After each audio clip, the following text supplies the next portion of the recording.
Learn, grow, succeed with Tiwari's Academy. Jai Shri Krishna, Radhe Radhe. Welcome to recorded videos of Tiwari's Academy. My name is Akhilesh Tiwari. In today's video, we are going to talk about one particular sum. Now, as you can see on the whiteboard, now there is one sum written over here. Now, this sum, why? Now, you all students might be thinking, which part of this sum is from? Actually, now this sum is from IGCSE paper 4 function and function chapter basically. Now, most of the time you will not get these kind of sums, but yes, in some of the papers, in some May-June session or sometime in Feb-March session, you might get this.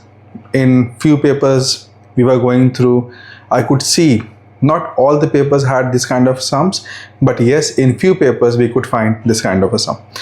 So while solving, I could see that few kids were having difficulty while solving this kind of a sum. And why this thing happened?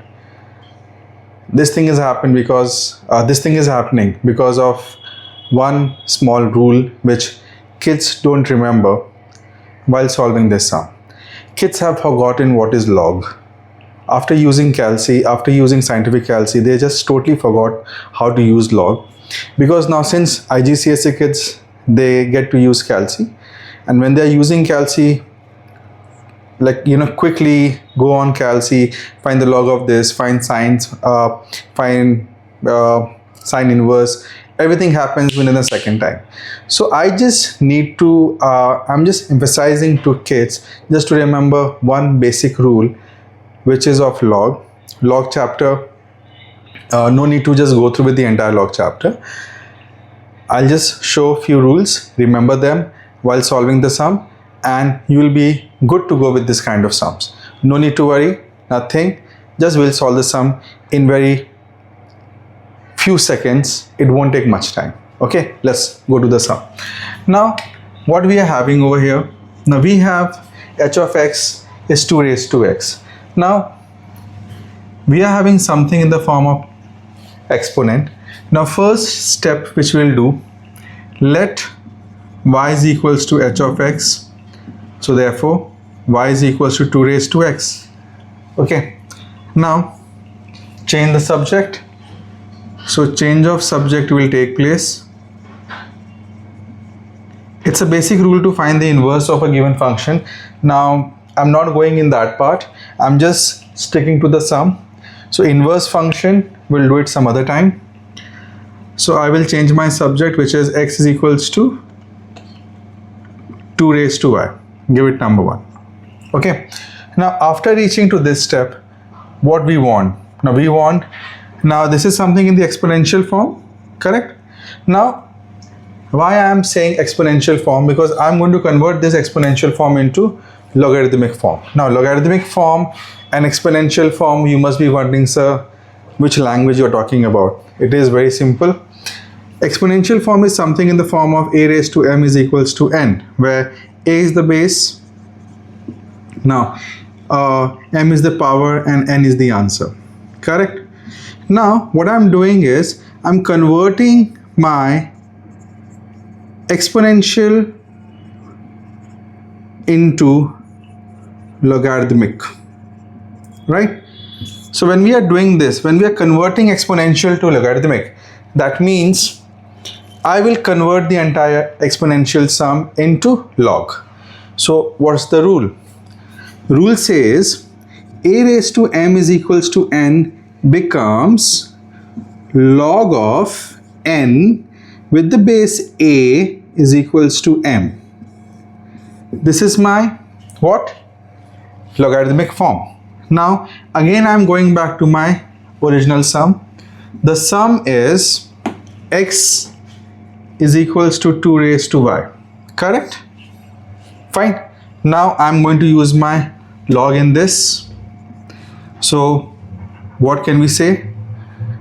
We can write it as log of x with the base 2 is equals to y.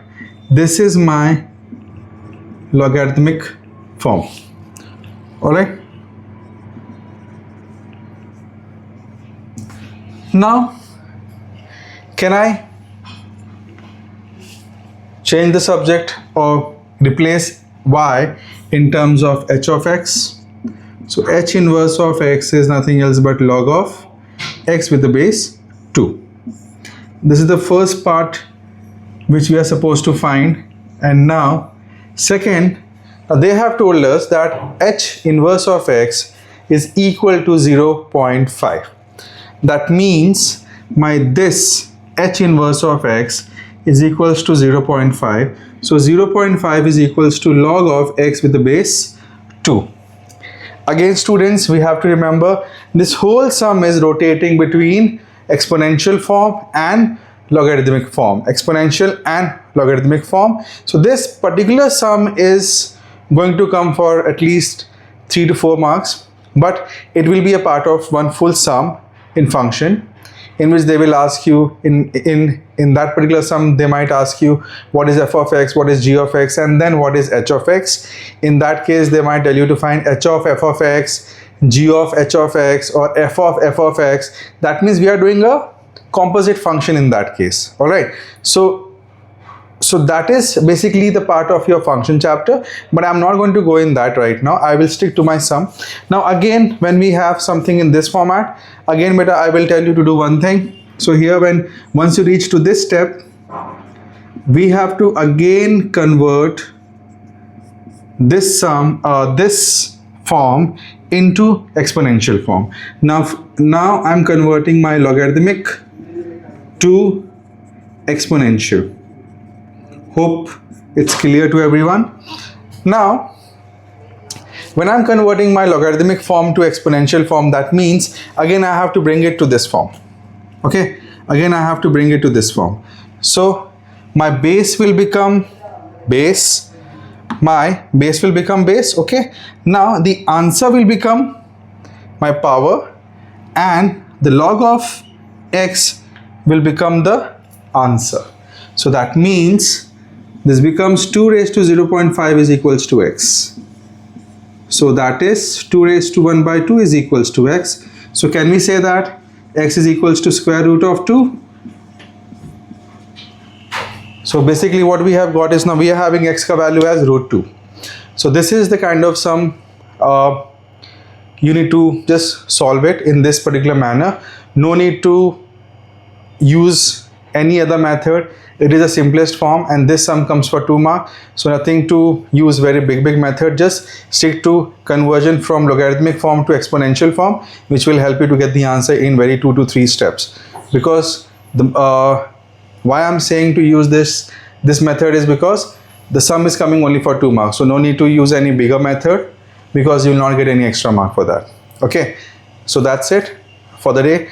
Thank you so much for watching my video. Have a nice day, students. Radhe Radhe. Jai Shri Krishna.